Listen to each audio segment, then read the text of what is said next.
की हैं और दीन में अदल बदल कर रखा है, जिनसे उनकी दुनिया भी चलती है और नफ्स को मजा भी आता है, और अलग अलग इलाकों में अलग अलग बियतें रिवाज पाली गई हैं। और अगर ऐसे लोगों को समझाया जाता है तो उल्टा समझाने वाले ही को बुरा कहते हैं। इसीलिए हम सीधी और मोटी सी एक बात कह देते हैं कि जो कोई काम करना हो तो आप सल्लल्लाहु ताला अलैहि वसल्लम ने जैसे फरमाया उसी तरह करो, और जिस तरह आपने किया उसी तरह अमल भी करो। तो अस्सलाम वालेकुम वरहमतुल्लाहि वबरकातुहू। उम्मीद है आप लोग सब खैर से होंगे। मैं भी अल्हम्दुलिल्लाह, अल्लाह का लाख लाख शुक्र है, एहसान है, खैर से हूँ।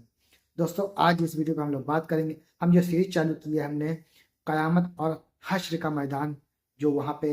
किस तरह से कैसे क़यामत आएगी और कैसे क्या मामला रहेगा, उसकी एक पूरी सीरीज़ है मुकम्मल। तो आप लोग एंड तक ज़रूर देखिएगा, और जिसने भी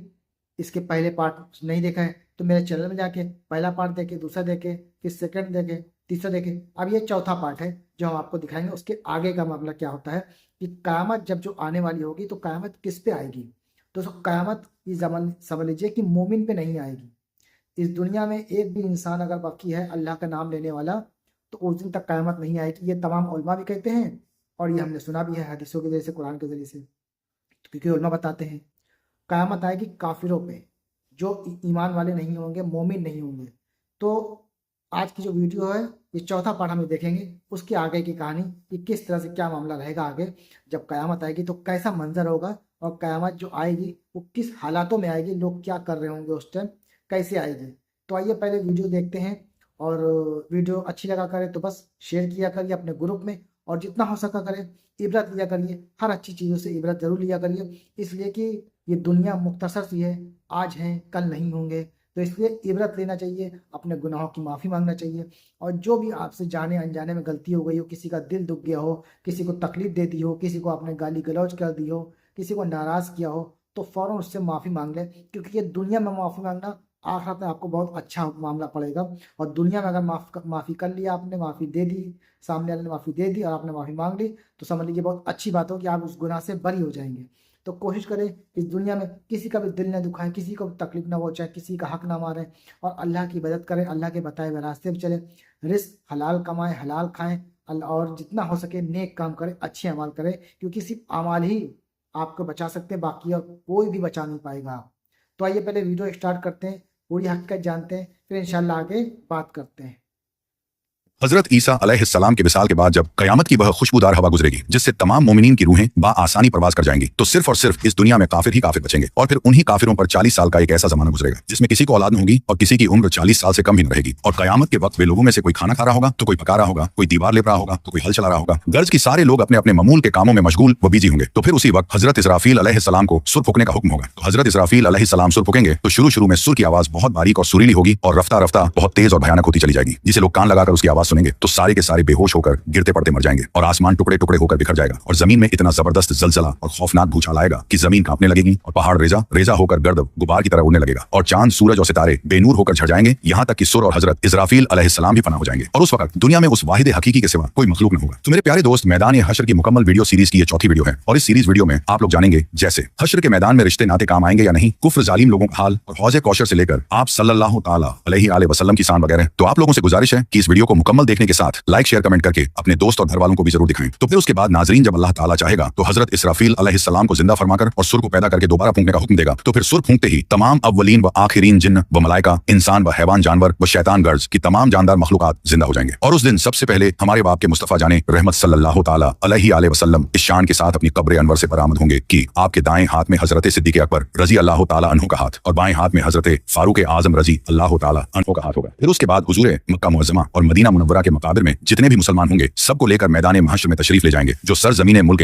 शाम पर कायम होगा। और जब सुर फूंका जा चुकेगा तो उस दिन उनके दरमियान रिश्ते नाते न रहेंगे और न कोई किसी को पूछेगा। यानी क़यामत के दिन इंसान अपने भाई बहन, माँ बाप और बीवी बेटे सबसे भागेगा, और किसी के साथ हमदर्दी और मदद तो दूर की बात, वह अपने करीबी रिश्तेदारों तक से दूर भागेगा। उनके बाद नंबर दोस्तों और हमदर्दों का आता है। तो उनके बारे में अल्लाह ताला का इरशाद है, बेशक जिन लोगों ने दुनिया में कुफ्र किया और कुफ्र की हालत में मर गए तो उनमें से किसी का जमीन भरकर सोना भी न लिया जाएगा, भले ही अपनी जान के बदले देना चाहे। और अगर तुम वह वक्त देखो जबकि मुजरिम अपने परवरदिगार के सामने सिर झुकाए हुए कह रहे होंगे कि ऐ हमारे माबूद, हमने देख लिया और सुन लिया, हमें दोबारा आप दुनिया में लौटा दीजिए ताकि हम इस बार नेक काम करेंगे। अब हमें यकीन आ गया। उस वक्त वे लोग वहां का अजीब मंजर देखकर ये कहेगा, लेकिन एक तो इन्हें दोबारा दुनिया में भेजा नहीं जाएगा, और अगर भेज भी दिया जाए तो फिर नाफरमानी करेंगे। चुनांचे अल्लाह ताला ने फरमाया, अगर उन्हें लौटा दिया जाए तो फिर वे गुनाह करेंगे जिससे मना किया गया है। बेशक ये बड़े झूठे हैं। काश तुम वह वक्त देखो जब जालिम अपने परवरदिगार के पास खड़े हुए एक दूसरे पर बात डाल रहे होंगे, और जो लोग दुनिया में छोटे समझे जाते थे उन लोगों से कहेंगे जो दुनिया में बड़े समझे थे, अगर तुम ना होते तो हम यकीनन मोमिन होते। ये सुनकर बड़े लोग छोटों से कहेंगे कि हमने तुमको हिदायत से रोका था, जब तुम्हारे पास हिदायत आई थी नहीं बल्कि तुम खुद मुजरिम हुए। वे बड़ों को जवाब देंगे, बल्कि तुम्हारे रात दिन के फ्रेब और चालबाजियों ने ही हमें गुमराह किया, जब तुम हमें अल्लाह पाक के साथ कुफ्र करने और उसके साथ शरीक ठहराने का हुक्म देते थे। और छोटे कहेंगे कि लीडरों, तुमने हमारा नाश मारा और खुदा से बागी किया। तो लीडर कहेंगे कि हमने कब तुमको कुफ्र व शिर्क पर मजबूर किया और कब तुम्हारा हाथ पकड़ कर रोका। तुमने खुद ही कुफ्र किया था, मगर तुम्हारी चालों और धोखेबाजियों ने हमको हक मानने और अल्लाह ताला के रसूलों की पैरवी से रोके। उसके बाद एक दूसरे की तरफ मुतवज्जह होकर जवाब और सवाल करने लगेंगे जो ताबे थे, और वे अपने लीडरों से कहेंगे कि हमारे पास तुम्हारा आना बहुत जोर से हुआ करता था। लीडर कहेंगे, बल्कि तुम खुद ही ईमान नहीं लाए थे, और हमारा तुम पर कोई जोर तो था ही नहीं, बल्कि तुम खुद ही सरकशी किया करते थे। सो हम सब पर तुम्हारे रब की बात साबित हो गई कि हमको मजा चखना है, तो हमने तुमको बहकाया, हम खुद ही गुमराह थे। फिर उसके बाद छोटे लोग और जनता अपने लीडरों और सरदारों पर इल्जाम रखेंगे कि तुमने हमारा नाश खोया, और बड़े जोर शोर से तुम हमारे पास आते और भाषणों, तहरीरों, लेखों से हम पर जोर डालते और बातिल देंगे कि हमारा तुम पर क्या जोर था, जो तुम्हारे दिल में ईमान न घुसने की तरफ बुलाते और हक के मानने से रोकते थे। तो लीडर जवाब देते हुए, तुम खुद ही अक्ल इंसाफ की हद से निकल गए कि बेगर्ज नसीहत करने वालों का कहना न माना और हमारे बहकावे में आए, मगर समझ से और अंजाम को सोचते हुए काम लेते तो हमारी बातों पर कान न धरते, और खुदा के सच्चे पैगंबरों और कासिदों की बातों से क्यों मुंह मोड़ते। हम तो खुद ही गुमराह थे, गुमराह से और क्या उम्मीद हो सकती है, वह तो गुमराही करेगा। अब क्या बन सकता है, अब हमको और तुमको अजाब चखना है। इसलिए लीडर हूं या जनता, जिसने भी ला इलाहा इल्लल्लाह से इनकार किया और खुदा को माबूद मानने को अपनी शान के खिलाफ समझा और खुदा के रसूल को झुठलाकर शायर व दीवाना बताया, ऐसे लोग सब के सभी अजाब में डाले जाएंगे। उस समय यह न होगा कि सिर्फ गुमराह करने वाले लीडरों को अजाब होगा और उनके रास्ते पर चलने वाली जनता छोड़ दिया जाए, बल्कि कयामत के दिन गुमराही के लीडर और कुफ्र के सरदार अपने लोगों से बेजारी जाहिर करेंगे और कोई मदद न करेंगे और न मदद कर सकेंगे। उस वक्त उनकी बात पर चलने वालों और उनकी कुफ्र बातिल की तजसीजों और प्रस्तावों पर हाथ उठाने वालों लीडरों पर जो गुस्सा आएगा जाहिर है। कि आगे लोगों की परेशानी और शर्मिंदगी का जिक्र फरमाते हुए अल्लाह ताला ने फरमाया, इन झूठे लीडरों के लोग कहेंगे कि किसी तरह एक बार जरा हमको दुनिया में जाना मिल जाए तो हम भी उनसे साफ अलग हो जाएं, जैसा ये हमसे इस वक्त साफ अलग हो गए हैं। लेकिन उनको दोजख से निकलना नसीब न होगा, क्योंकि कुरान करीम ने साफ खोलकर मैदान हश्र के वाक़े बयान फरमाए हैं। क्या ठिकाना है हमदर्दी और भलाई चाहने का। बदकिस्मत है जो उसकी दावत पर कान नहीं रखते और उसकी खुली निशानियों से नसीहत हासिल नहीं करते। और हजरत अबू सईद खुदरी रजी अल्लाह ताला अन्हो से रिवायत है कि आप सल्लल्लाहु ताला अलैहि वसल्लम ने इरशाद फरमाया कि कयामत के दिन आदम की तमाम औलाद का मैं सरदार हूंगा, और मैं इस पर फख्र नहीं करता हूँ, बल्कि ये बयान हकीकत और नेमत का इजहार है, और मेरे हाथ में हमद का झंडा होगा और मैं इस पर भी फख्र नहीं करता हूँ। और उस दिन हर बनी आदम और उनके अलावा सब नबी मेरे झंडे के नीचे होंगे और जमीन में सबसे पहले मैं जाहिर हूंगा। और दूसरी रिवायत में है कि आपने फरमाया कि जब कयामत का दिन होगा तो मैं नबियों के आगे आगे हूंगा और उन पर खतीब और शफात करने वाला हूंगा, और मैं ये बेगैर फख्र के बयान कर रहा हूँ। और हजरत अबू हुरैरा रजी अल्लाह ताला अन्हु रिवायत फरमाते हैं कि एक दावत में हम रसूलुल्लाह के साथ थे, तो एक बकरे का गोश्त आपकी खिदमत में पेश किया गया, तो उसमें से आपने अपने मुबारक दांतों से थोड़ा सा खाया और उस वक्त इरशाद फरमाया कि कयामत के दिन मैं सब इंसानों का सरदार हूंगा, तुमको मालूम है इसके जाहिर होने की क्या शक्ल होगी। फिर खुद ही जवाब में इरशाद फरमाए कि एक ही मैदान में अल्लाह ताला तमाम अगलों पिछलों को जमा फरमाएंगे, तो देखने वाला सबको देखेगा और पुकारने वाला सबको सुनाएगा और सूरज उनसे करीब होगा। इसीलिए लोगों को ऐसी घुटन और बेचैनी होगी जो बर्दाश्त से बाहर होगी, और उस घुटन और बेचैनी की वजह से लोग आपस में कहेंगे कि जिस हाल और जिस मुसीबत में तुम हो, जाहिर है क्या किसी ऐसे बुजुर्ग शख्स को नहीं खोजते जो तुम्हारे रब के दरबार में सिफारिश कर दे। तो फिर कुछ कहेंगे कि तुम्हारे बाप आदम इसके काबिल हैं, इसलिए उनसे अर्ज करो। तो चुनांचे सारे लोग उनके पास आकर कहेंगे कि ए आदम, आप अबुल बशर हैं, अल्लाह ताला ने फरिश्तों को हुक्म दिया तो उन्होंने आपको सजदा किया और आपको जन्नत में ठहराया, क्या आप अपने रब से हमारे लिए सिफारिश कर देंगे, क्योंकि आप देखते नहीं हैं कि हम किस मुसीबत और परेशानी में हैं। तो हजरत आदम अलैहिस्सलाम फरमाएंगे, यकीन जानो कि मेरे रब को आज इस कदर गुस्सा है कि इससे पहले न कभी हुआ और न इसके बाद कभी हरगिज इतना गुस्सा होगा, और ये हकीकत है कि मेरे रब ने मुझे पेड़ के पास जाने से रोका था जिसकी मुझसे नाफरमानी हो गई, इसलिए आज मुझे अपनी ही फिक्र है। तुम लोग मेरे अलावा किसी दूसरे के पास चले जाओ, ऐसा करो कि नूह अलैहिस्सलाम के पास जाओ और उनसे दरख्वास्त करो। तो फिर सारे लोग हजरत नूह अलैहिस्सलाम के पास पहुंचेंगे और अर्ज करेंगे कि आप जमीन वालों की तरफ कुफार को ईमान की दावत देने के लिए सबसे पहले रसूल थे और अल्लाह ताला ने आपको शुक्रगुजार बंदा फरमाया है। तो क्या आप नहीं देख रहे हैं कि हम किस मुसीबत में हैं और हमारा क्या बुरा हाल बना हुआ है, इसलिए क्या आप अपने रब के दरबार में हमारे लिए सिफारिश नहीं कर देंगे। तो हजरत नूह अलैहिस्सलाम जवाब में फरमाएंगे कि यकीन जानो मेरे रब आज इतना गुस्सा है कि कभी ऐसा गुस्सा न इससे पहले हुआ और न हरगिज कभी इसके बाद होगा, और ये सच है कि मैंने अपनी कौम के लिए बद्दुआ की थी, इस पर मुझे पकड़े जाने का डर है, इसलिए तुम लोग मेरे अलावा किसी और के पास जाओ। हाँ, ऐसा करो कि इब्राहिम अलैहिस्सलाम के पास जाओ। तो फिर इसके बाद लोग हजरत इब्राहिम अलैहिस्सलाम के पास आएंगे और उनसे अर्ज करेंगे कि आप अल्लाह के नबी और जमीन वालों में से चुने हुए अल्लाह के दोस्त हैं, हमारे लिए अपने रब के सामने सिफारिश फरमा दीजिए, इसलिए कि आप देख ही रहे हैं कि हमारा क्या हाल बना हुआ है। तो फिर हजरत इब्राहिम अलैहिस्सलाम उनको जवाब देंगे, यकीन जानो मेरे रब आज इस कदर गुस्सा है कि न कभी ऐसा गुस्सा इससे पहले हुआ न हरगिज कभी इसके बाद होगा, और ये सच है कि मैंने 3 झूठ बोले थे जो दीनी मसलहत और दीनी जरूरत से हुए थे, लेकिन फिर भी मुझे खौफ है कि कहीं मेरी पकड़ न हो जाए। ये फरमाकर फिर उन 3 मौकों का जिक्र फरमाएं जिनमें उनसे झूठ निकला था। उसके बाद आखिर में हजरत इब्राहिम अलैहिस्सलाम फरमाएंगे कि तुम मेरे अलावा किसी और के पास चले जाओ, और हाँ ऐसा करो तुम सब मूसा अलैहिस्सलाम के पास जाओ। तो चुनांचे सारे लोग हजरत मूसा अलैहिस्सलाम के पास आएंगे और उनसे अर्ज करेंगे कि ए मूसा, आप अल्लाह के रसूल हैं और आपको अल्लाह ने अपने पैगामों के जरिए और अपने साथ हम कलामी बात करने के जरिए लोगों पर फजीलत दी, इसलिए आप अपने रब के सामने हमारी सिफारिश कर दीजिए, क्योंकि आप देख रहे हैं कि हमारा कैसा हाल बना हुआ है। तो हजरत मूसा अलैहिस्सलाम जवाब देंगे कि यकीन जानो मेरे रब आज इस कदर गुस्सा है कि ऐसा गुस्सा इससे पहले न हुआ न हरगिज इसके बाद कभी होगा, और ये सच है कि मैंने एक शख्स को कत्ल किया था जिसके कत्ल करने का खुदा की तरफ तरफ से मुझे हुक्म न था। इसलिए आज मुझे खुद अल्लाह रब्बुल इज्जत के सामने जाने में शर्मिंदगी महसूस हो रही है। इसलिए ऐसा करो, तुम लोग मेरे अलावा किसी और के पास जाओ, हो सके तो ईसा अलैहिस्सलाम के पास पहुंचो। तो चुनांचे सारे लोग हजरत ईसा अलैहिस्सलाम के पास जाएंगे और उनसे अर्ज करेंगे कि ए ईसा अलैहिस्सलाम, आप अल्लाह के रसूल और उसका कलिमा है जिसे अल्लाह ने मरियम तक पहुंचाया और अल्लाह की तरफ से रूह है, और आपने गहवारा में लोगों से बात की है, आपके फजाइल हैं, इसलिए अपने पालनहार के दरबार में हमारी सिफारिश फरमा दीजिए, क्योंकि आप देख ही रहे हैं कि हमारा क्या बुरा हाल बना हुआ है। तो फिर वह फरमाएंगे कि यकीन जानो मेरे रब आज इतना गुस्सा है कि ऐसा गुस्सा ना इससे पहले हुआ, ना हरगिज कभी इसके बाद होगा। इसलिए आज आप लोग मेरे अलावा किसी और के पास चले जाओ, ऐसा करो कि मोहम्मद मुस्तफा सल्लल्लाहु ताला अलैहि वसल्लम के पास जाओ। तो फिर आपने फरमाया कि अब मेरे पास लोग आएंगे और कहेंगे कि ए मोहम्मद सल्लल्लाहु अलैहि वसल्लम, आप अल्लाह के रसूल हैं और नबियों में आखिरी नबी हैं और अल्लाह ने आपका सब कुछ बख्श दिया, तो अपने रब के दरबार में आप हमारे लिए सिफारिश फरमा दीजिए, इसलिए कि आप देख ही रहे हैं कि हम किस बदहाली में हैं। तो फिर इसीलिए मैं रवाना हो जाऊंगा और अर्श के नीचे आकर अपने रब के लिए सजदा में पड़ जाऊंगा। तो फिर अल्लाह ताला मुझ पर अपनी बेतारीफें और वह बेहतरीन सना गुणगान खोलेंगे जो मुझसे पहले किसी पर न खोली गई थी। फिर अल्लाह का इरशाद होगा कि ए मोहम्मद, सर उठाओ और मांगो, तुम्हारा सवाल और सिफारिश कबूल की जाएगी। चुनांचे मैं सर उठाऊंगा और अल्लाह के दरबार में अर्ज करूंगा कि ए रब मेरी उम्मत पर रहम फरमा, ए रब मेरी उम्मत पर रहम फरमा, ए रब मेरी उम्मत के उन लोगों को जिन पर कोई हिसाब नहीं है जन्नत के दरवाजों में से दाएं दरवाजे से दाखिल कर दे और उस दरवाजे के अलावा दूसरे दरवाजों में भी दाखिल कर दे। इसके बाद आप सल्लल्लाहु ताला अलैहि वसल्लम ने इरशाद फरमाया कि कसम उस जात की जिसके कब्जे में मेरी जान है, जन्नत के दरवाजों की इतनी बड़ी चौड़ाई है कि उनके दोनों किनारों के दरमियान जो फासला है वह इतना लंबा है कि जितना मक्का और हिजर के दरमियान का रास्ता है। और दूसरी रिवायत में है कि आप सल्लल्लाहु ताला अलैहि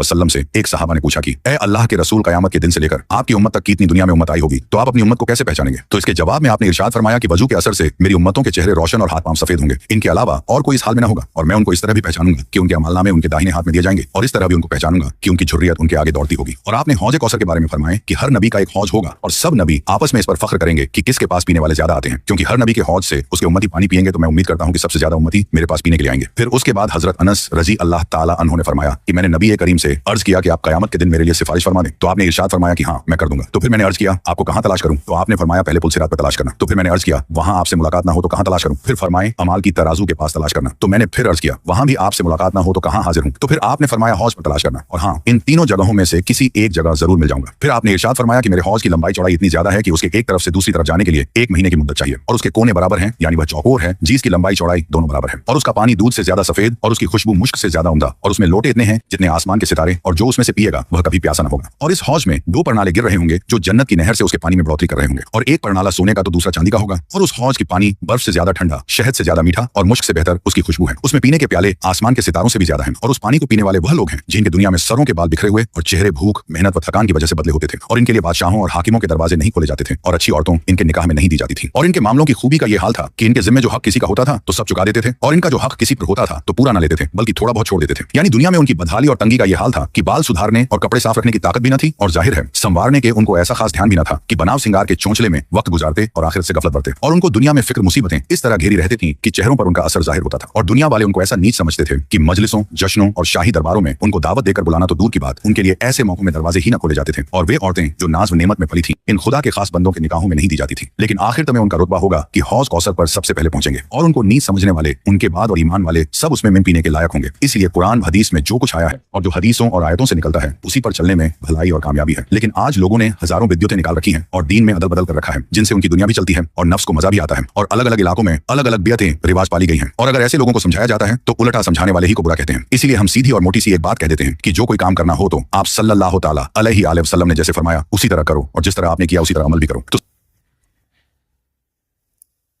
तो दोस्तों ये तमाम एक्शन जो आपने देखा, कयामत जब आएगी तब कैसा मामला होगा ये हमने जाना इस वीडियो के जरिए से। तो ये चौथा पार्ट था जो हमने आज अल्हम्दुलिल्लाह मुकम्मल किया है। अब इंशाल्लाह चाहे तो 5वें पार्ट में आपसे मुलाकात करेंगे, और जिन हज़रात ने भी इसके पहले के पार्ट नहीं देखे वो मेरे चैनल में जाके इसके पहले के ज़रूर देखेंगे, तो पूरी वीडियो आपको मुकम्मल समझ में आएगी क़यामत के बारे में, और जो मैदान हश्र होगा वहाँ पे किस तरह से सवाल जवाब होंगे, कैसे होंगे। दोस्तों सब बातों का एक ही निचोड़ है, वो है अपने अमाल को सुधार लें। जितनी भी ज़िंदगी अल्लाह ने दी, जितनी भी दी है,